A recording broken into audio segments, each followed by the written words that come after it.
मियाँ के मुक़्तदा जलू अगर हो औलिया के पेशवा सल्लल्लाहु अलैहि मुहम्मद सल्लल्लाहु अलैहि वसल्लम सल्लल्लाहु अला मुहम्मद सल्लल्लाहु अलैहि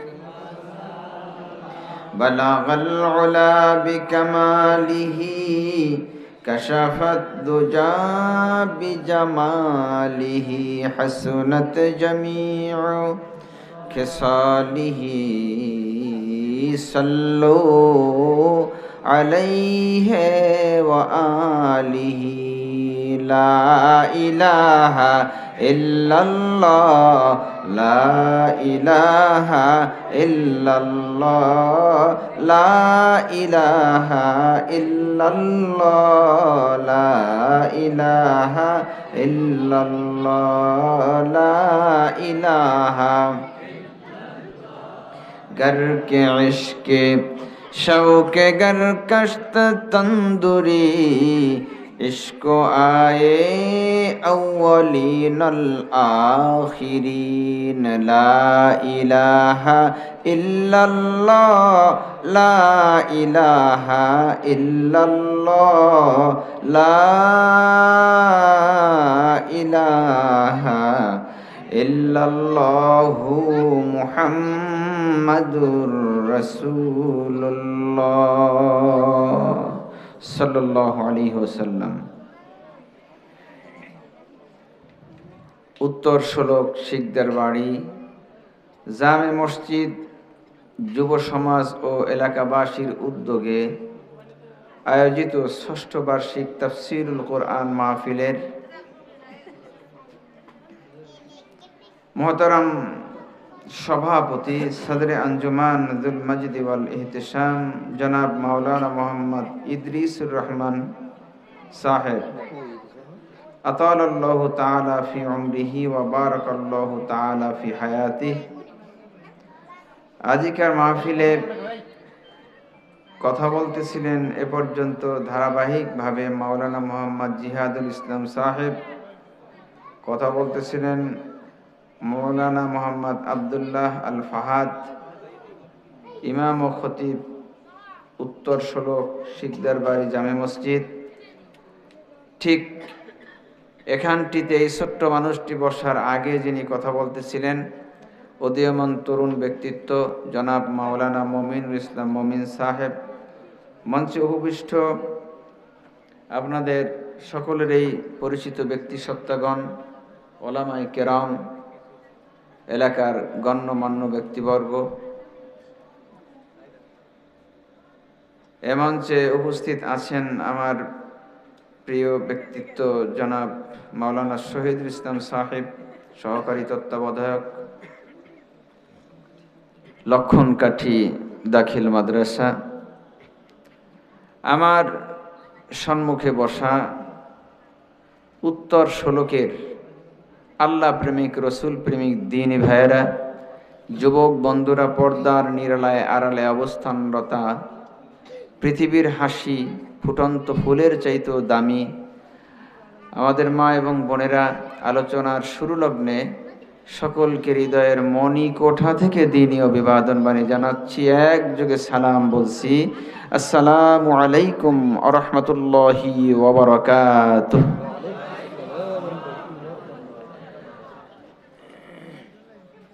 এ মাহফিল আমাদের উজালা হয়ে যাবে কিছুক্ষণ পরে, যখন প্রধান বক্তা কুমিল্লা থেকে আগত সেই মেহমান, সর্বগুরুত্বপূর্ণ আকর্ষণ, সে পর্যন্ত আপনারা ধৈর্যের সাথেই তো সবার সাথে জুড়ে মিলে আছেন ইনশাআল্লাহ, ঠিক না?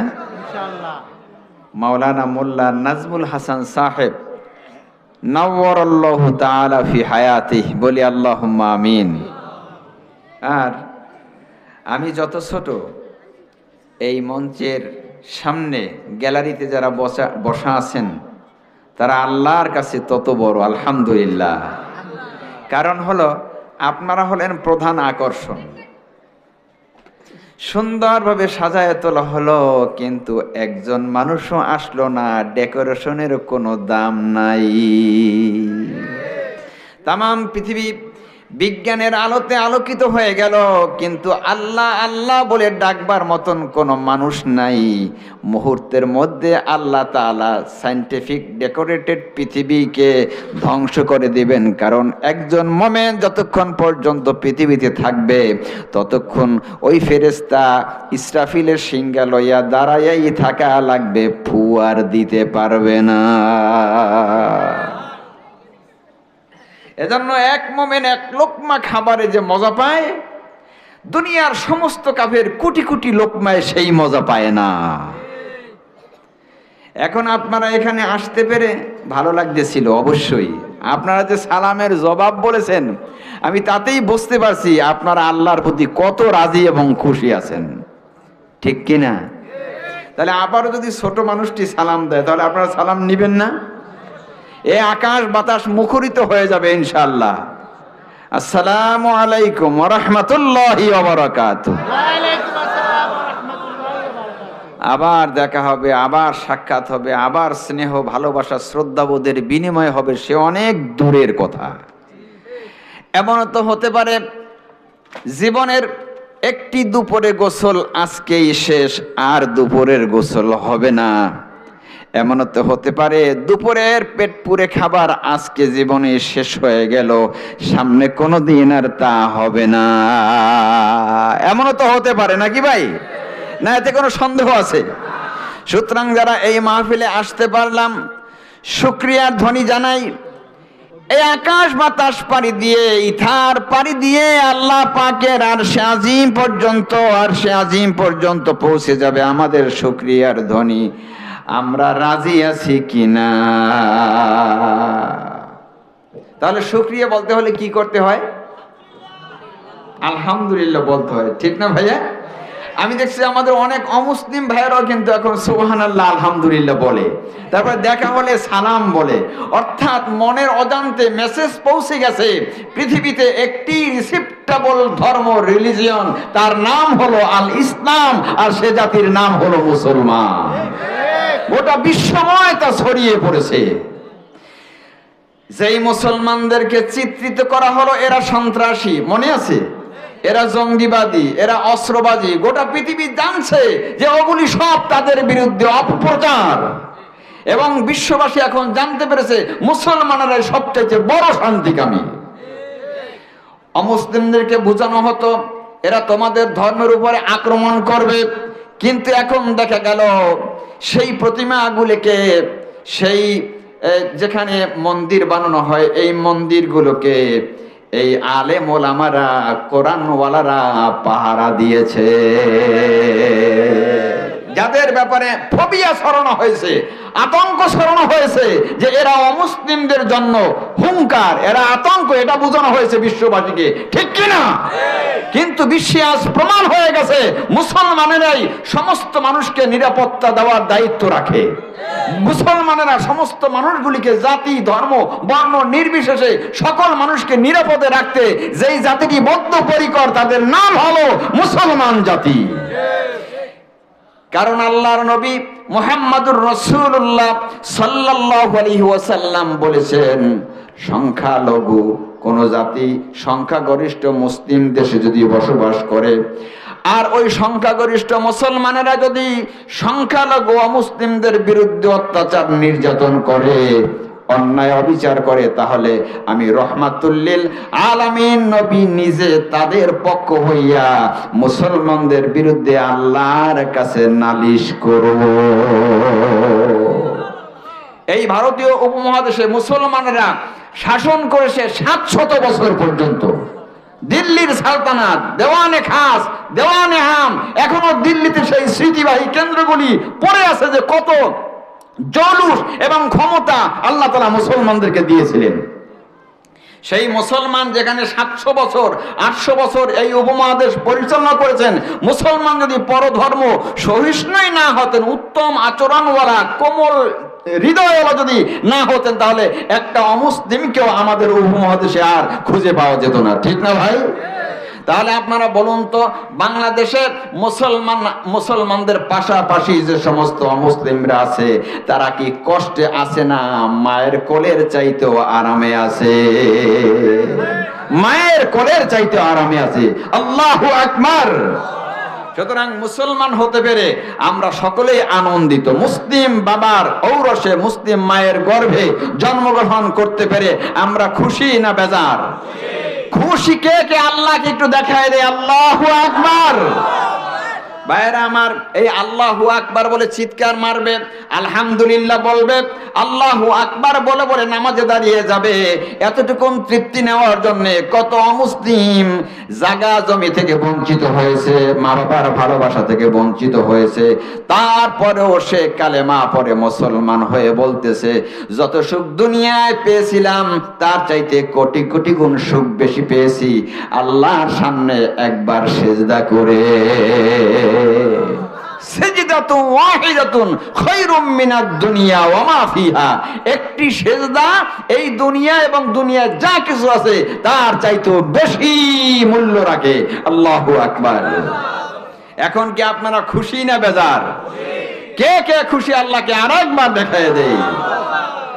আর জেনে রাখুন, এই উত্তর শোলকের মুসলমানেরা যে মাহফিলের আয়োজন করেছে, এই মাহফিল হলো তাফসীরুল কোরআন মাহফিল। প্রচার পত্রের শিরোনামে প্রকাশ হয়েছে তাফসীরুল কোরআন মাহফিল, ষষ্ঠ বার্ষিক। আপনারা বলেন তো, ওয়াজ মাহফিলের ভ্যালু বেশি না তাফসীরুল কোরআন মাহফিলের ভ্যালু বেশি? বুঝি না। আমি এই প্রশ্নটি যেখানে করলাম সেখানেই মানুষ সঠিক জবাব দিতে পারলো। তাফসীরুল কোরআন মাহফিলের ভ্যালু অনেক। কারণ হলো, এই 30 পারার ভলিউমে গঠিত কোরআনে কারিমের মধ্যে যতগুলি কথা বলা হয়েছে, সমস্ত কথাগুলি তো ওই না দেখা মালিক আল্লাহর কথা। ফুল ভলিউম কার কথায় সমৃদ্ধ? আল্লাহ পাকের কথায় সমৃদ্ধ।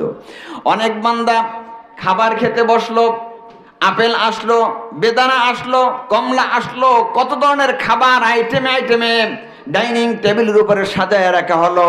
একটা খাবারেও হাত দেয় না, শুধু তাকায় তাকায় চোখের পানি ফেলতেছে। মেজবান মোহন বলে, কেন আপনারা খান না?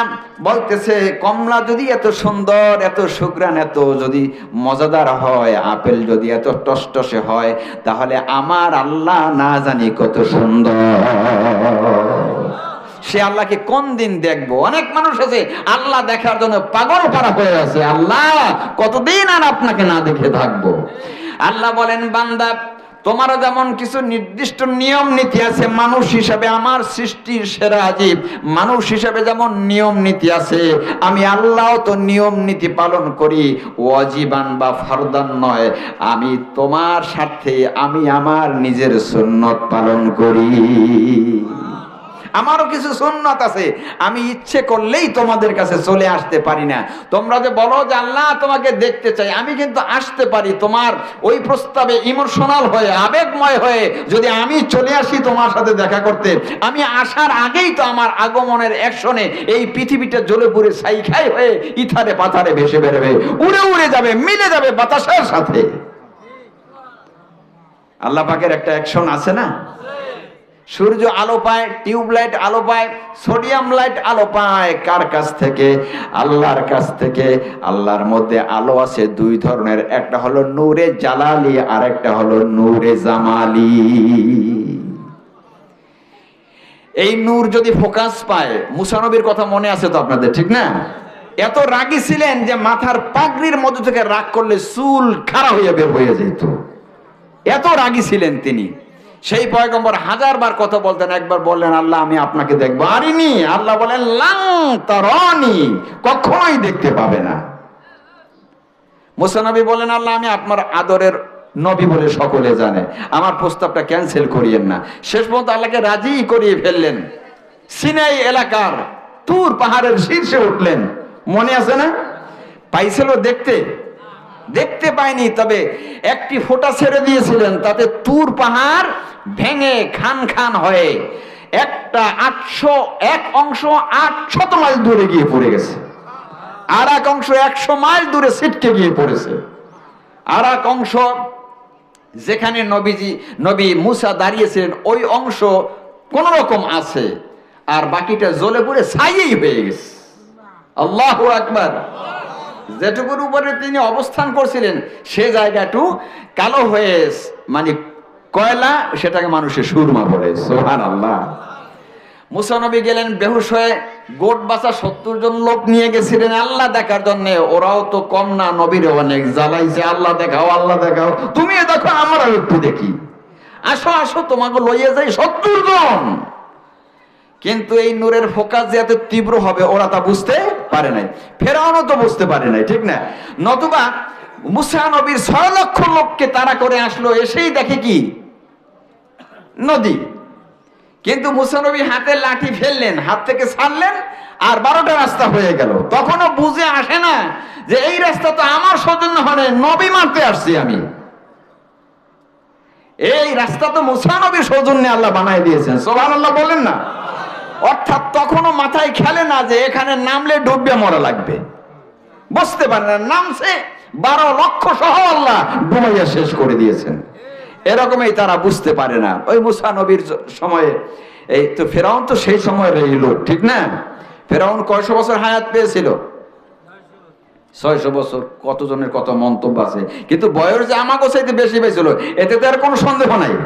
কোন এত কিছু বুঝলো, কিন্তু বুঝলো না যে ওই জায়গায় আমি কেন নামি। সুতরাং ভাইদের খেদমতে আরজ, এই 70 জন মানুষ মারা গেল। মুসা নবী যখন হুঁশ ফিরে পাইলেন, বললেন, আল্লাহ আমার ফিলিংস হলো আপনাকে দেখার প্রস্তাবটা আমি আর কোনোদিন করতে পারি না, আর করব না। আল্লাহ দেখতে হলে যে ক্যাপাবিলিটি দরকার, যে শক্তি সাহস সামর্থ্য দরকার, সেটা আল্লাহ মানুষের নাই। আল্লাহু আকবার। এখন কান্দে বান্দারা যে আল্লাহ কোন দিন আপনাকে দেখবো। আল্লাহ বলেন, বান্দা তোমার কান্না আমি দেখেছি, তবে তুমি ব্যর্থ হয়ে যাও না, তুমি নৈরাশ হয়ে যাও না, তোমার সাথে আমার একদিন দেখা হয়ে যাবে। জোরে বলেন, দেখা হবে কিনা আল্লাহর সাথে? এরকম না দেখেই থাকবো অনাদিকানে না, একদিন দেখা হয়ে যাবে। আল্লাহ পাক বলেন, ইন্নাকা কাদিহুন ইলা রাব্বিকা কাদহান ফামুলাকি। একদিন তুমি পরিশ্রম করতেছো, তাহাজ্জুদ পড়তেছো, পরিশ্রম করো, এরপরে ঠান্ডা পানি দিয়ে ওযু করো, তোমার কষ্ট হচ্ছে। ইন্নাকা কাদিহুন, তুমি ক্লিষ্ট হয়ে যাচ্ছ, তুমি শ্রম করতেছো, 5 ওয়াক্ত নামাজ মসজিদে গিয়ে জামাতে আদায় করতেছো। সুবহানাল্লাহ। এই যে কষ্টগুলি করতেছো আল্লাহর জমিনে, আল্লাহর দ্বীন প্রতিষ্ঠার জন্য জীবনকে বাজি রাখতেছো, আছে কিনা? কত মানুষ আছে না যে জমিন কার, কি বলতে ভয় লাগে নাকি? এই পৃথিবীটা কার ভাই? পৃথিবীটা কার? জমিনও যার, হুকুমও চলবে তার। এ কথা বুঝতে কি অন্য কোনো সায়েন্স পড়া লাগে? এটা একটা সহজ কথা না? আপনার বাবার সন্তান আপনি, বাবা হলেন সংসারের অভিভাবক, বাবা এনে খাওয়াইবে, একেবারে পোশাক পরাইবে, আপনি কথা শুনবেন যে অন্য একজনের, আপনিও মানবেন না, আপনার বাবাও মানবেন না। ছেলেটা কইবে আমার মতন এত বড় দুষ্ট তো আর কেউ নেই, কামাই করি আনে আব্বাই, কথা শুনি আর একজনের, আর একজনে বসতে বললে বসি, উঠতে বললে উঠি, আমার মতন দুষ্ট ছেলে আর কেউ নাই, ঠিক কিনা? আর বাবা কয়, হারে পোড়া কপালে, বাবার হোটেলে খাইয়া আনুগত্য করলি অন্য একজনের, ঠিক কিনা? আপনারা এখন বলেন, এই পৃথিবীর নামক হোটেলটা কার?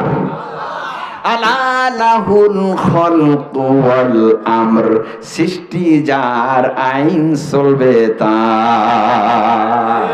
সৃষ্টি যার, আইন চলবে তার। যদি এইটা মেনে নেওয়া যায় তাহলে বুঝতে হবে এটা খাঁটি মুসলমান, এটা খাঁটি মুমিন, ঠিক কিনা? অনেকে আছে নামাজ রোজা হজ যাকাত আর বেহেশত। কি নামাজ রোজা হজ যাকাত এতেই বেহেশত? না কাজ আরো আছে? নামাজ পড়বে, রোজা রাখবে তো পেঁয়াজু খাওয়ার জন্য, মুনাফিকের দল, ঠিক কিনা? পেঁয়াজু যাতে মজা হয় এজন্য রোজাটা খুব ভালোভাবে রাখে। আসলে এই রোজার যে কি হক, কি যে দাবি, নামাজের যে কি দাবি, সেদিকে খেয়াল করে না। রাগ করতেছেন নাকি আবার ভাইয়া? আমাদের অভ্যাসটা তো এটাই হয়েছে। আল্লাহ রাব্বুল আলামিন তার নবীকে বলেন, লাইসাল বিররা আন তুওয়াল্লু ওয়াজুহাকুম কিবালাল মাশরিকি ওয়াল মাগরিব। শুধুমাত্র পূর্ব পশ্চিমে চেহারা ফিরানোর মধ্যে কল্যাণ নয়, ওয়ালাকিন্নাল বিররা মান আমানা বিল্লাহ, বরং কল্যাণ রয়েছে যে ব্যক্তি আল্লাহর প্রতি ঈমান আনে। বলতে বলতে অনেক কথাই বলা হয়েছে, তার মধ্যে ওয়াতিদাল কুরবা হাক্কাহু, যারা নিকটাত্মীয় আছে তাদের হক আদায় করা। উখরিজাত লিন-নাস, অন্য এক আয়াতে বলা হয়েছে, কুনতুম খায়রা উম্মাতিন উখরিজাত লিন-নাস, তোমরা হলে উত্তম জাতি। শর্ত হলো যে তোমরা মানুষের সেবায় তোমাদেরকে বের করে নিয়ে আসা হয়েছে। আর এই মুসলমানদের প্রথম কাজটাই হলো মানব সেবা। অথচ আমরা মনে করি নিজের সেবা করব আর ঠিকঠাক সেজদা দিব, জান্নাতে চলে গেছি। জান্নাত অত সহজ নয়। আপনারা বলেন তো, খাঁটি মোমেন যারা, তারা কি নিজেরা খাইয়েই মজা পায়, না আর একজনের খাওয়াইতে আরো বেশি মজা পায়? জোরে বলেন না কেন? খাওয়াইতে আর, নিজে খেতে যত মজা লাগে তার সাথে খাওয়াইতে মজা বেশি লাগে। এজন্যই আমাদের দেশের কবিরা রসুলের হাদিস শরীফ থেকে উপাত্ত নিয়ে কবিতা লেখছে। আমার বাড়ি যাইও ভ্রমর, বসতে দিব পীরে, জলপান যে করতে দিব শালি ধানের চিড়ে, শালি ধানের চিড়ে দেব বিন্নি ধানের খই, বাড়ির কাছের কবরি কলা গামছা বাঁধা দই। আমার বাড়ি বেড়াতে যাইও, তোমারে বসতে দিব আদর করে, তারপরে গামছা বাঁধা দই খাওয়াবো, ঠিক না? সিরা ভিজানো আর দই ভিজানো খাইতে বড় মজা না? এগুলি খাওয়াবো। এরপরে বাড়ির গাছে যে কবরি কলা আছে এটা দিয়েও তোমাকে আপ্যায়ন করাবো। সুবহানাল্লাহ। এই কবিতা লিখেছেন ফরিদপুরের কবি, নামটা যেন কি? জসিমউদ্দিন। এই কবিতা পাইছে কোথায়? আল্লাহর নবী হাদিস শরীফের মধ্যে বলেছেন, কোন বাড়িতে যদি মেহমান যায় তাহলে কমপক্ষে 3 দিন পর্যন্ত তার আপ্যায়ন করতে হবে, তাকে তাড়াইয়া দেওয়া যাবে না।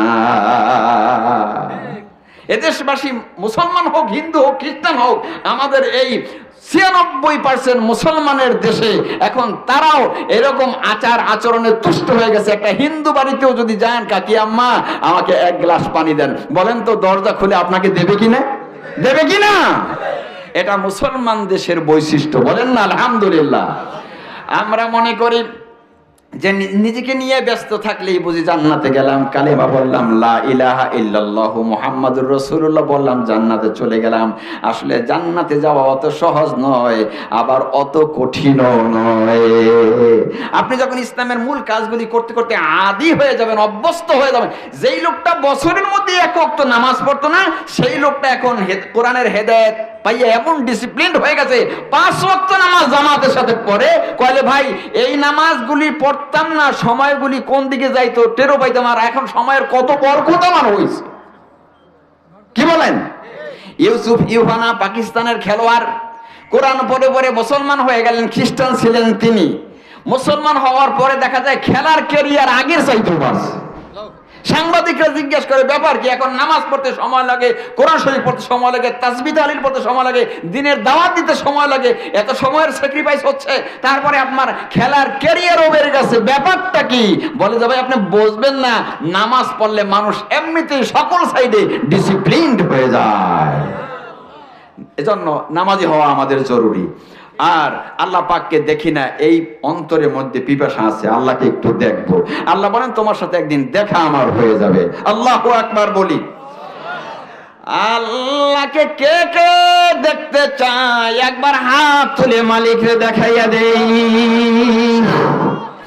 আল্লাহ রাব্বুল আলামিন বলেন, আমাকে যখন তুমি প্রথমবার দেখবা, একচোটে 8 লক্ষ বছর পর্যন্ত বেহুশ হইয়া থাকবা। আমার সৌন্দর্য, আমার প্রতিবিম্ব দেখে তোমার অবস্থা এই হয়ে যাবে। আল্লাহু আকবার। সেই আল্লাহ পাককে দেখার জন্যই তো আমাদের এত কষ্ট। আল্লাহ রাব্বুল আলামিন বলেন, বান্দা আমি যদি আসি তোমার সাথে এই দুনিয়ায় দেখা করতে, ক্ষতি আমার হবে না, ক্ষতি তোমার হয়ে যাবে। এজন্য আমি রব্বুল আলামিন তোমার কাছে একটা প্রেম পত্র পাঠাইয়া দিলাম। বলেন সেই প্রেম পত্রের নাম কি? সুবহানাল্লাহ, আলহামদুলিল্লাহ।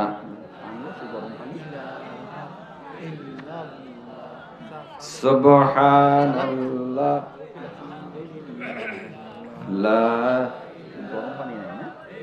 লা ইলাহা ইল্লাল্লাহ লা ইলাহা আম্মা দিলেন একটু ঠান্ডা করে দেন যে আল্লাহ আব্বা দিলেন সে আল্লাহ লা ইলাহা ইল্লাল্লাহ লা ইলাহা ইল্লাল্লাহ। আব্বা এবং আম্মা কত বড় সম্পদ, ঠিক না ভাই? তাম দুনিয়ার সব মানুষ ঘুমায় রে, কিন্তু সন্তান গভীর রাত্রে আসে না ঘুমন্ত পৃথিবীতে। মা দরজার পাশে আড়ালে দাঁড়াইয়া থাকে। মা যাদের নাই তারা বুঝতে পারে। আব্বা দিলেন যে আল্লাহ, আম্মা দিলেন সে আল্লাহ লা ইলাহা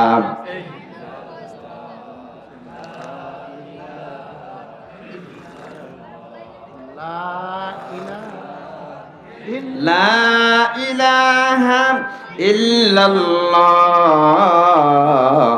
লা ইলাহা ইল্লাল্লাহ লা ইলাহা।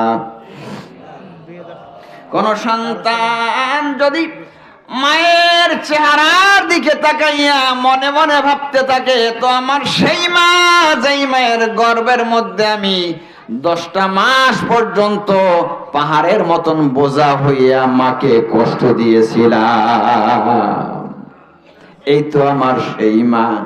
এই বলে যদি মায়ার নজরে, মহব্বতের নজরে কোন সন্তান তার মায়ের চেহারার দিকে তাকায়, কষ্টভোগী আব্বার চেহারার দিকে তাকায়, আমল নামায় একটা কবুল হজের সওয়াব লিখে দেওয়া হয়। ভাইরা আমার, এই কোরআন যারা পড়ে, এই কোরআন যারা বোঝে, কোরআন অনুযায়ী যারা জীবন গড়ে, আল্লাহর নামে কসম করে বলে গেলাম, ওই সমস্ত সন্তানদের বাবা মা কোনোদিন বৃদ্ধাশ্রমের কথা একবার মনেও করা লাগবে না। আপনি একটা সন্তান দেখেন যারা কোরআন পড়েছে, কোরআন অনুযায়ী জীবন চালাইছে, সে শত গরিব হোক, তার মা বাবাকে জঙ্গলের কিনারায় ফালাই আসছে, বৃদ্ধাশ্রমে ফালাই আসছে, এমন এইরকম একজন লোক আপনারা দেখান, পাবেন? গোটা বাংলাদেশ খুঁজে পাবেন? যারা কোরআন পড়ে না, কোরআন ওয়ালাদের সাথে থাকে না, কোরআনের এলেম নাই, আলেম না, এলেম কালাম কিচ্ছু জানে না, কোরআন সম্পর্কে ধারে না, এই সমস্ত, অথচ আকাশচুম্বী সার্টিফিকেট আছে, অনেক শিক্ষা দীক্ষা করেছে, কিন্তু মা বাবা আর কদর করতে হয় এইটা সে শিক্ষায় পায় নাই। এজন্য আপনারা বলেন, আমাদের দেশের প্রত্যেকটি অঙ্গনে কোরআনে কারিমের শিক্ষা সিলেবাস চালু করা ফরজ কিনা, বাধ্যতামূলক কিনা? কোরআনের সাবজেক্ট কি বিশ্ববিদ্যালয়গুলিতে, কলেজগুলিতে, মাদ্রাসাগুলিতে কি ঐচ্ছিক থাকবে, না এটা রেগুলার সাবজেক্ট হবে? যদি কোরআনে কারিম রেগুলার সাবজেক্ট হয় শিক্ষাঙ্গনে, আল্লাহর কসম বাংলাদেশে একটা বৃদ্ধাশ্রম লাগবে না, একটি ওল্ড সেন্টার লাগবে না। এ সমস্তের আগমন হয়েছে বিদেশ থেকে। নাস্তিক মুরতাদ যারা আল্লাহ লালন করে না হৃদয়ের মধ্যে, সেই দেশের কালচার বাংলাদেশে এসে ঠেকছে। এজন্য দেশের পরিচালনায় যারা থাকে তারা যদি আল্লাহওয়ালা হয়, তাহলে দেশটাই ইসলামাইজ হয়ে যায়, ঠিক কিনা? আজকে দেশে একদল গাছতলায় আর একদল 10 তলায়। গাছতলা আর 10 তলা, এই পরিভাষাটা কি ভালো? 10 তলা এবং গাছতলা থাকবে না, থাকবে পরস্পরের মধ্যে মহব্বতের মহাবাঁধন। এই কোরআনে কারিম আল্লাহ পাকের সাথে কথা বলার শামিল। কেউ যদি কোরআন শরীফ পড়ে, তাহলে সে যেন আল্লাহর সাথে কথা বলে গেল। আল্লাহ পাক বলেন, বান্দা আমি তোমার কাছে আসলে তোমার অনেক ক্ষতি হয়ে যাবে। তোমার জামাই বাড়ি জ্বলিয়া শেষ হয়ে যাবে, জ্বলবে না? তোমার নিজের বাড়ি জ্বলবে, তোমার শ্বশুর বাড়ি জ্বলবে, তোমার কেন্দ্র জ্বলবে, রাজধানী জ্বলবে, মফস্বল জ্বলে পুড়ে ছাইখাই হয়ে যাবে। সেজন্য আমি আল্লাহ তাআলা এমন এক চিঠি পাঠাইয়া দিলাম, পড়লেই প্রত্যেক অক্ষরের মধ্যে, প্রত্যেক শব্দের মধ্যে আমি আল্লাহর পরিচয় পেয়ে যাইবা। আমার পরিচয় পেয়ে পেয়ে তোমার অবস্থা এমন হবে যে তুমি এই পৃথিবীর শ্রেষ্ঠ সম্পদে পরিণত হয়ে যাইবা। আপনারা বলেন যে এই ঘরে পুতের বউ কোরআন শরীফ পড়ে, 5 ওয়াক্ত নামাজ পড়ে, সালাম দেয় শ্বশুর শাশুড়িকে, এই পুতের বউ দিয়ে কি কোনোদিন শ্বশুর শাশুড়ি কষ্ট পাওয়ার সম্ভাবনা আছে? আজ পর্যন্ত পুতের বউ কোরআন শরীফ পড়ে, তাহাজ্জুদের নামাজ পড়ে, 5 ওয়াক্ত নামাজ পড়ে, এমন পুতের বউ তার শাশুড়িকে গালি দিয়েছে, এরকম সংবাদ কি আপনাদের কাছে আছে? আমি ছোট্ট মানুষ, আমার কাছে নাই, আপনাদের কাছেও নাই, আমার কাছেও নাই। কোরআন তো আমাদের দেশে প্রতিষ্ঠিত নাই। কোরআন কি আমাদের দেশে ভাড়াটিয়া না বাড়িওয়ালা? বাড়িওয়ালা এখন তো হইতে পারছে কোরআন? হ্যাঁ, আমাদের দেশে কোরআনকে আমরা মুসাফির আর বাড়িওয়ালা মানে ভাড়াটিয়া বানায় রাখছি, ঠিক না? কোরআনকে বানাতে হবে কি? বাড়িওয়ালা। আলহামদুলিল্লাহ বলেন। কোরআন যদি বাড়িওয়ালা হয়, অর্থাৎ কোরআন যদি এস্টাবলিশড হয় আমাদের দেশে, তাহলে সমস্ত জায়গায় শান্তির প্রবাহ বয়ে যাইবে। আমরা শুধু কোরআনকে চুমা খাইলাম, আমরা শুধু কোরআনকে তাকের উপরে রাখলাম। কোরআন তো একটা প্রেসক্রিপশন। আমাদের কাছে কোরআন ডাক্তারি প্রেসক্রিপশন দেয় না ভাইয়া?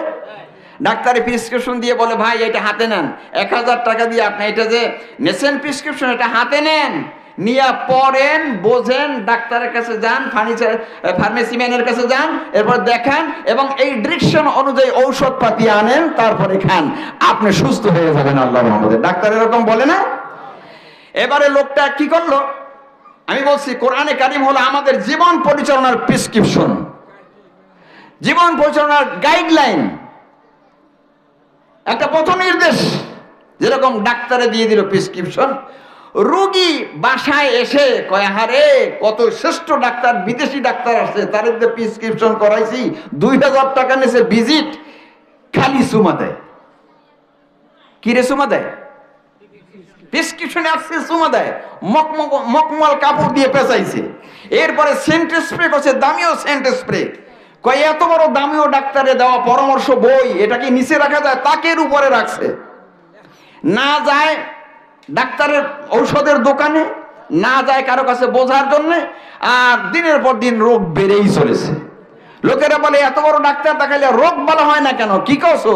কয় প্রেসক্রিপশন ওই তাকের উঁচায় দোতলায় তাকের উপরে ধুয়ে আসছি। তাই এটা তুমি, এটা ডাক্তার কি সেটা বলছে না? ডাক্তারে তো বলে নাই, ডাক্তারে বলছে এটা দিয়ে কাজে লাগাইয়া ঔষধপাতি আনতে।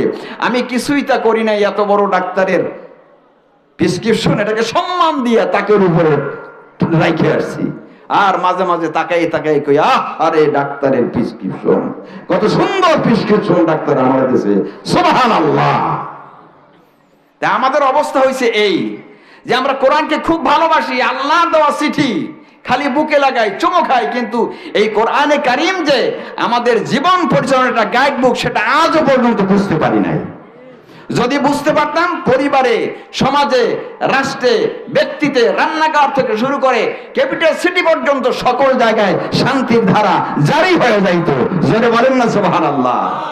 সুতরাং ভাইরা আমার, কোরআন কি শুধু চুমো খাওয়ার জিনিস না, এটা বাস্তবায়ন করার জিনিস। আল্লাহ রাব্বুল আলামিন বলেন, বান্দা এজন্য আমি তোমার এই কোরআনের কারিমের মধ্যে সূরা দিলাম 114টা। কোরআনের সূরা কয়টা? প্রথম সূরার নাম কি? সূরা ফাতিহা। শেষ সূরার নাম কি? সূরা নাস। সবচেয়ে বড় সূরার নাম কি? সূরা বাকারা। অনেক তো জানেন। সবচাইতে ছোট্ট সূরার নাম কি? সূরা কাউসার। শুধুমাত্র নবীর গুণগান গাওয়া হয়েছে, আর কারো কিছু বলা হয় না। এটা হলো সূরা কাউসার। আর শুধুমাত্র আল্লাহ পাকের সার্বভৌমত্ব বর্ণনা করা হয়েছে, একমাত্র আল্লাহকে নিয়ে বর্ণনা করা হয়েছে। সেই সূরার নাম হলো সূরা ইখলাস। সূরা ইখলাসকে আমরা কি বলি দেশের ভাষায়? কুল হুয়াল্লাহ সূরা, ঠিক না ভাইরা আমার? এখন আমি আপনাদের সামনে কয়েকটি ফজিলতের মর্তবার সূরার নাম বলবো। 1 নম্বরে ইয়াসিন সূরা, 2 নম্বরে আর রহমান সূরা, 3 নম্বরে মুলুক সূরা, 4 নম্বরে ওয়াকিয়া সূরা। এগুলি সব কি? ফজিলতের সূরা। সেই সূরাগুলির মধ্য থেকে একখানা সূরা আমি নির্বাচন করতে চাই। সেই সূরার নাম হলো ওয়াকিয়া। সূরার নাম কি? ওয়াকিয়া। এই ওয়াকিয়া সূরার কোন এক অংশ থেকে আপনাদের সামনে তেলাওয়াত করব, আপনারা বলেন ইনশাআল্লাহ। জোরে বলেন ইনশাআল্লাহ। আল্লাহ যদি কইতে দেয় তাহলে তো কইতে পারবো, আর কইতে না দিলে কি পারবো? এখন থেমে যাইতে পারি না?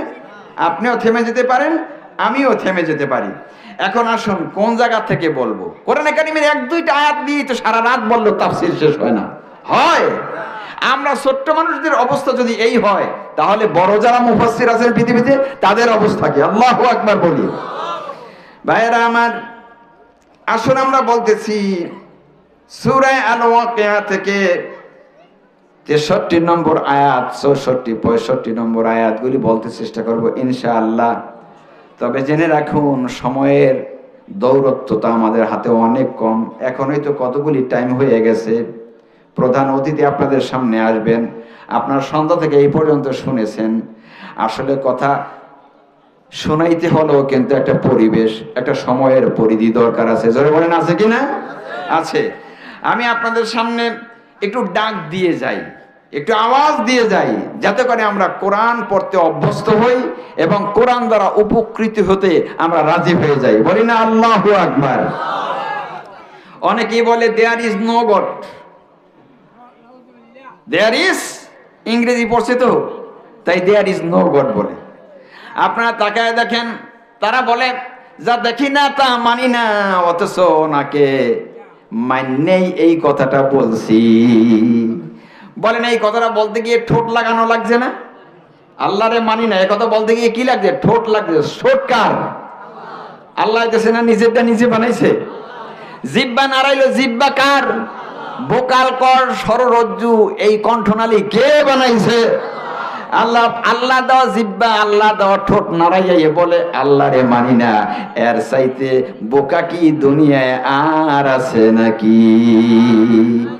এখন এই বোকা মানুষদেরকে বোঝানোর জন্য আল্লাহ তাআলা নিজে বলতেছেন, আফারাআইতুম মা তাহরুসুন, তোমরা যে আমাকে অমান্য করো, আহারে আমার দেওয়া জিহ্বা দিয়া আমার শুকরিয়া করলা না, বরং আমার বিরুদ্ধে কথা বললা। রে বান্দা, যদি জ্ঞান থাকতো এ কথা বলতা না।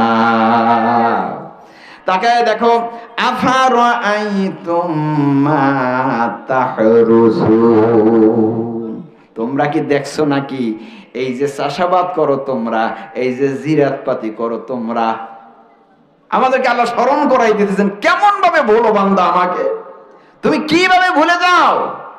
তুমি কি লক্ষ্য করো না? আফারাআইতুম মা তাহরুসুন, এই যে চাষাবাদ করো তোমরা, এটা দেখে কি একবার নজর করে দেখছো নাকি?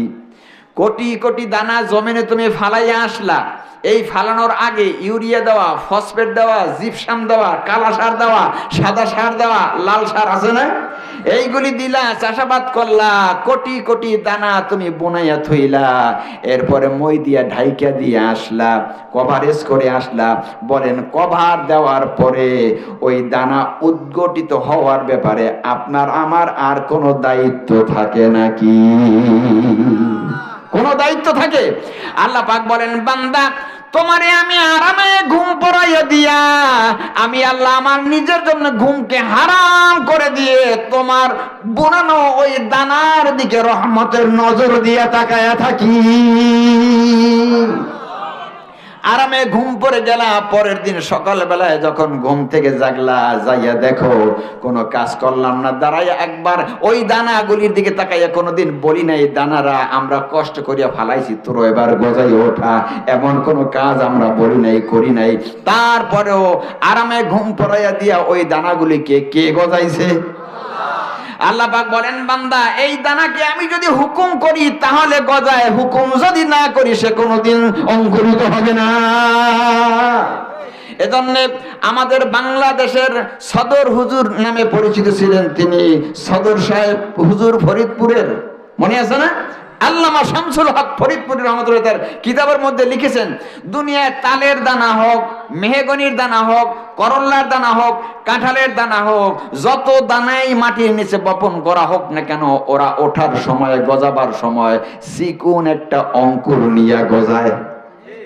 সুচালো একটা অঙ্কুর নিয়ে গজা। কয়টা অঙ্কুর থাকে? প্রথমে একটি মাত্র, তারপরে 2 ভাগ 3 ভাগ হয়, পাতা বিন্যাস হয়, কিন্তু অঙ্কুর গজানোর সময় কয়টা? চিকন একটা অঙ্কুর থাকে। আল্লাহু আকবার। ওরা যেন ওদের কোটি কোটি অঙ্কুরিত ওই দানাগুলি নিজের অব্যক্ত ভাষায় বুঝিয়ে দেয়, ওগো বিশ্বের মানুষেরা জেনে নাও, আরামে ঘুম পড়াইয়া দিয়া যে আল্লাহ তাআলা এই দানাগুলি গজাইলেন, আমরা সবাই ওই এক আল্লাহর হুকুমে গজাইছি। সুতরাং তোমরা বলো লা ইলাহা ইল্লাল্লাহ। আল্লাহু আকবার। তাহলে রিজিকের মালিক কে? আল্লাহ পাক। শোনেন, এতগুলি কথা আল্লাহর কিন্তু বোঝানো লাগে না, শুধু তিনি বলবেন যে নামাজ পড়ো নাইলে জাহান্নাম, মানুষের সেবা করো নাইলে জাহান্নাম। 2-4টে কথা বললে 1 পৃষ্ঠা দিয়েই তিনি ওহী শেষ করতে পারতেন। কিন্তু আল্লাহ পাক বলেন, বান্দা তুই আমার বড় আদরের, আমি তোরে না বুঝাইয়াই জাহান্নামে ফালাইব, এটা আমি আল্লাহ তাআলা সহ্য করি না। অনেক সময় বাবা তার ছেলেরে বলে, বাবা কত কথা কইলাম, তোর হাতে ধরিয়ে পায়ে পড়ে ঘন্টার পর ঘন্টা পর্যন্ত বুঝায় ছেলেরে। উদীয়মান ছেলে আছে না, কিশোর, 11, 12, 13, 14, 15 বছর বয়স, মোটে ওই দৌড়াদৌড়ি ছুটাছুটি মোটে ছাড়তে পারে না, টেবিলের কাছে বইই না। এই শক্তিশালী বাবা, যৌবন বাবা, ভর যৌবন, 33-35 বছরের বাবা, 2টা চর মারলে একটা পিঠের উপরে ধাক্কা দিলেই কিন্তু ছেলেটা মাটির সাথে মিশে যায়, ঠিক না? কিন্তু বাবা ওরকম করে না, ওরে বাবা শোনা কইয়া ঘন্টার পর ঘন্টা সময় দিয়া ওরে বোঝায়। এই পৃথিবীর মানুষেরা শুনে রাখ, তামাম পৃথিবীর সমস্ত আব্বাগুলিকে আমি বানাইছি, তামাম পৃথিবীর সমস্ত মায়েদেরকে আমি বানাইছি আমার মহব্বতের বিশাল সাগর থেকে 100 ভাগ করে একটা ফোঁটা তাদের মধ্যে দিছি। তাই বিষাক্ত সাপও তার সন্তানকে ভালোবাসে, হাতি, সিংহ, বাঘ তার সন্তানকে ভালোবাসে, মা বাপ তার সন্তানকে ভালোবাসে, অতটুকুন ভালোবাসার অধিকারী হয়ে আসে। তোমার জন্য এত কিছু বুঝায়, তাহলে সেই বাকি 99 ভাগ ভালোবাসা আমি যে আল্লাহর মধ্যে জমা আছে, সে আল্লাহ তোমাকে কত বুঝাইতে চাই। জোরে বলি না আল্লাহু আকবার। আল্লাহ তাআলার এতগুলি কথা বলার দরকার হয় না, তিনি আমাদেরকে বুঝাইতেছেন, বান্দা যাইও না, বেখেয়ালি করিও না, অন্যদিকে যাইও না। তুমি যদি করো ভালো কাজ, এটা তোমারই থাকবে, তুমি যদি করো মন্দ কাজ, এটা তোমারই থাকবে। জোরে বলেন ভাই, কথা ঠিক না? ওই একজনে বলছিল যে যার কাজ সে করে। জোরে বলেন, যার কাজ সে করে। রাজ দরবারে একটা লোক শুধু ঘোরাঘুরি করে, যখন সমাবেশ বসে, স্টেজও বসে না আর সমাবেশও যায় না, শুধু স্টেজের পিছনে আসিয়া মাঝে মাঝে মাথাটা জাগায় আর কয় যার কাজ সে করে, যার কাজ সে করে। এখন কয় কোথা থেকে আসছে পাগল? উজির নাজির সাধারণ প্রজা তারা কয় এই পাগল আসছে কোথা থেকে? তারা তাকে কয় পাগল, আর বাদশা বলতেছে এটাই সবচেয়ে বড় জ্ঞান। ভাইরা আমার, আসলে এত সংক্ষেপ টাইমে বিস্তারিত কথা বলার সুযোগ হয় না রে ভাই। আমি আপনাদেরকে খেদমতে আরজ করতে চাই, যার কাজ সে করে, কথাটা একটু বুঝে নিতে চাইবেন ইনশাআল্লাহ। আমি ভালো করলেও থাকবে আমার জন্য, মন্দ করলেও থাকবে আমার জন্য, অপরের কিছুই উপকারে আসবে না, ক্ষতিতেও আসবে না। ক্ষতিটা হবে কার? আমারই। আবার কল্যাণটা হবে কার? ইন আহসানতুম আহসানতুম লিআনফুসিকুম ওয়া ইন আসাআতুম ফালাহা। ভালো কাজ যদি করো তোমারই থেকে যাবে, মন্দ কাজ যদি করো তাহলে তোমারই বিপক্ষে আসবে। এখন এই লোকটা মাথা জাগায় আর কি বলে, যার কাজ সে করে। এখন উজির মন্ত্রী এত রাগ হয়ে গেছে, এই লোকটা কোথা থেকে আসছে, কিন্তু প্রধানমন্ত্রী যিনি, তিনি বলতেছেন যে এই লোকটাই আসল কথা বলে, ওকে বাসায় নিয়ে যাও, ফুল বিছানা বিছিয়ে দাও, খাট সাজায় দাও, বালিশ বিছায় দাও, সুন্দর চাদর নামাও, ভালো ভালো খাবার তারে দাও। এখন ওরা গেছে আরো বেশি রাগ হইয়া, আহারে ওরা কোনো কাম কাজ করে না, খালি আলিশা মানুষ, স্টেজের পিছনে এসে মাঝে মাঝে দাঁড়ায় আর বলে যার কাজ সে করে। আর মন্ত্রী সাহেব অনেক খুশি হয়ে গেছে, বাচ্চা অনেক খুশি হয়ে গেছে ওনার প্রতি। আরে কি অবস্থা, আমরাও যদি একটু কইতাম। কিন্তু ওই লোকের কওয়া আর তোমার আমার কওয়া কি এক নাকি? সে লোক বুঝে শুনে বলেছে, আর তুমি তো এখন লোভে ভরিয়ে বলো, ঠিক না? লোভ আর বুঝা শোনা জিনিস কিন্তু এক না। এখন মন্ত্রীরা কয় যাও, তোমারে বেতন দেয়, ভালো বাসায় রাখে, এরপরে স্ত্রী পুত্রের খাবার খোরপোশ সব দেয়, আর আমরা সারাদিন কাজ করেও বাচ্চার কাছ থেকে বেনিফিট যথাযথ পাই না, তাহলে তোমারে খাওয়াবো। এই জন্য প্রধানমন্ত্রী বা উজির যিনি, প্রধান উজির যিনি, উজির বলেন যে একটা বুদ্ধি করো, ওর জন্য তো খাবার প্রতিদিনই বাচ্চায় দেয়, তাই আজকের আমি বাচ্চাকে মেসেজ করবো যে এই খাবারটা বাচ্চার রাজ প্রসাদ থেকে রান্না হবে না, আজকের খাবার আমি তারে দেবো। আমি খুব খুশি হয়েছি এর উপর। আসলে তো খুশি না, ষড়যন্ত্র। আসলে কি ষড়যন্ত্র? সে কি করলো, এই উজিরের জন্য রান্না করছে, ভালো রান্না, বিশাল টিফিন বক্সে এই খাবার বাসায় পৌঁছাইয়ে দিতেছে। কিন্তু তারই যে নিজের ছেলে রাস্তার মোড়ে ছিনতাইয়ের জন্য দাঁড়াই রয়েছে, এই খবরটা তার আর ছিল না। তা ওই খাবার যখন নিয়ে যায়, প্রতিমধ্যে বসে বলে যে খাবার নেও কই? কয় নিতেছি, এই বাদশা যে একজন লোককে একেবারে বসাই বসাই খাওয়ায় না, ওই তার জন্য নিয়ে যাইতেছি। এইটা মন্ত্রী সাহেবের বা প্রধানমন্ত্রী সাহেবের, আগে তো বাদশাও ছিল প্রধানমন্ত্রীও ছিল, কথা বলছেন তো, এই প্রধানমন্ত্রী সাহেবের বাসা থেকে রান্না হয়েছে, এই খাবার আমরা তার জন্য নিয়ে যাইতেছি। এখন ছেলে বলে যে এই খাবার তার জন্য নিয়ে যাইতেছো, বাসায় রান্না করা, উজিরের বাসায় রান্না করা খাবার খাইবে ওই পাগলায়, সেইটা আর খাইতে দেব না। উনি করছে কি, ওই সেই প্রধানমন্ত্রী সে করছে কি, ওই খাবারের মধ্যে বিষ মাখাইয়া দিয়েছে, যে এই বিষ মিশ্রিত খাবার যদি সে খায় তাহলে ওই রকম বৈশ্য বেতন আর তারে দেবে না, ওই বেতনটা আমরা পাবো। এখন প্রধানমন্ত্রীর ছেলে কয় আজকে অবশ্যই আম্মু ভালোভাবে রান্না করছে, অনেক ভালো রান্না, মজা করে রান্না করছে, এইটা তো ওই পর্যন্ত যেতে দেব না, আয় বন্ধুরা তোরা আর আমরা মিলে খাই। বন্ধুগুলো বন্ধুরা 5-7 জন বন্ধু কয় তোরা খাবি কি, এটা আমার মায়ের হাতে রান্না, আমি আগে খাবো। আগে খাওয়া শুরু করতে দেরি আছে, কিন্তু মাটির সাথে ঢলে করতে আর দেরি নাই। সুতরাং ওই যে লোকটি বলেছিল যে যার কাজ সে করে, কথা তো ঠিকই বলেছে, ঠিক না ভাই? এজন্য ভাইয়েরা আমার, আল্লাহ বুঝায় যে বান্দা তুমি যদি ভালো কাজ করো তোমার জন্যই রয়ে যাবে, মন্দ কাজ যদি করো তাহলে তোমার জন্যই রয়ে যাবে। দেখো আমি তোমারে বুঝাইতেছি আমি তোমারে কিভাবে রিজিক খাওয়াই। জোরে বলেন আল্লাহু আকবার। সুতরাং ভাইয়েরা আমার, আমি একটি মাত্র আয়াতের তেলাওয়াত করেছি, বাকিগুলি সবই রয়ে গেল।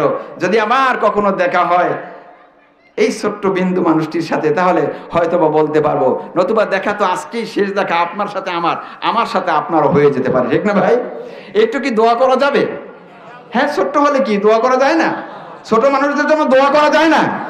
আমি দোয়ার স্প্রে বুকের সাথে মিলাইয়া আজকের এই উত্তর সৌরভবাসী আল্লাহওয়ালা মানুষগুলির কাছে একবার মিলিত হয়ে নিজকে ধন্য করে বিদায় নিচ্ছি। ওমা তাওফীকি ইল্লা বিল্লাহ। আসসালামু আলাইকুম ওয়া রাহমাতুল্লাহি ওয়া বারাকাতুহু।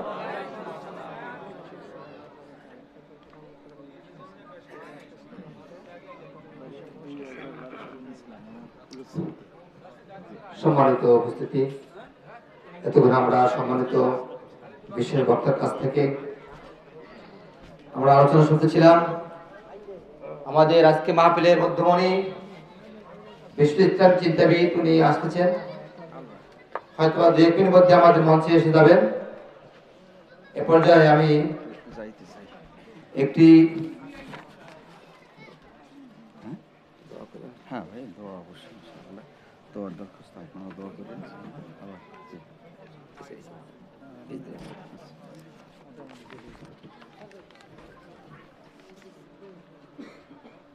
সম্মানিত উপস্থিতি, আমি কর্মীদের দৃষ্টি আকর্ষণ করছি, যে সকল কর্মীরা আপনার রাস্তা রয়েছেন সকলে আপনার দায়িত্ব পালন করুন।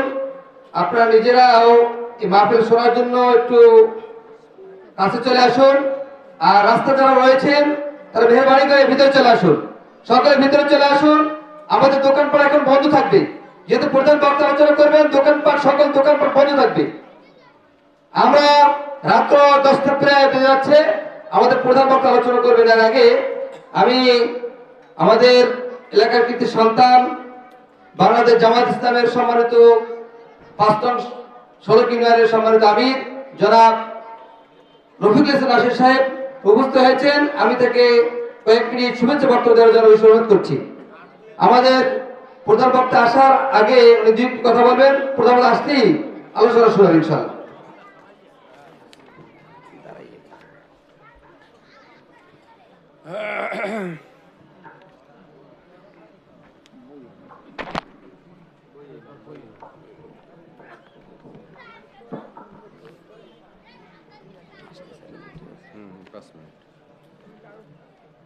আসসালামু আলাইকুম ওয়া রাহমাতুল্লাহ।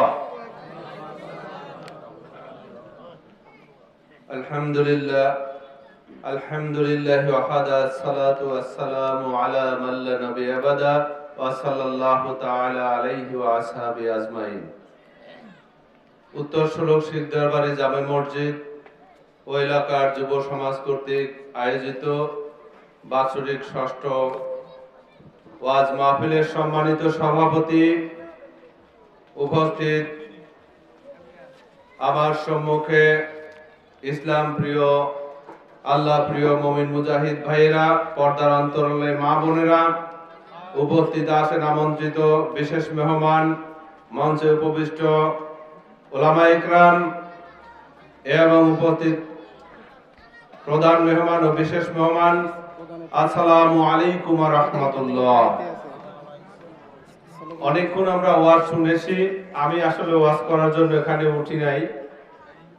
5 মিনিট সময় দেওয়া হয়েছে, এই সময় তো আসলে ওয়াজ করা সম্ভব নয়। তো আমি শুধু আপনাদেরকে এইটুকুই বলবো, বাংলাদেশে আমরা যত ধরনের মুসলমান আছি, সবার কোরআন এক না দুই? কোরআন এক। আল্লাহ কয়জন আমাদের? নবী কয়জন? তাহলে আল্লাহ একজন, নবী একজন, কোরআন একজন, আমরা কেন সাথে সাথে দলে বিভক্ত হয়ে আছি? আল্লাহ কি শত শত দলে বিভক্ত হইতে বলছেন না সবাইকে একদল হইতে বলছেন? একদল হইতে হলে আমাদের কি করতে? এক দলের বাইরে কি কোনো মুক্তি আছে? মুক্তির একটাই পথ, সবাইকে এক হতে হবে। আল্লাহ বলেন, তোমরা আল্লাহর রজ্জুকে শক্তভাবে ধরো এবং পরস্পর বিচ্ছিন্ন হইও না। তাহলে আজকে সকল দলকে, সকল মুসলমানদেরকে এক হওয়ার আহ্বান এসেছে। এই জুলাইয়ের পরে 5 আগস্টের মহা বিপ্লবের মাধ্যমে এই বাংলাদেশের মুসলমানদেরকে আল্লাহ সুবহানাহু ওয়া তাআলা এক পতাকা তলে সমবেত হওয়ার সুযোগ তৈরি করে দিয়েছেন। আসুন আমরা যেই মন্ত্র এবং তন্ত্র, যেই খোদাই বিধানের মাধ্যমে আমরা সবাই এক পতাকা তলে একত্র হতে পারি, সেই বিধানের নাম কি? মহাগ্রন্থ আল কোরআন। আমরা সেই কোরআন অনুযায়ী জিন্দেগি যাপন করি এবং সবাই আমরা দল মত নির্বিশেষে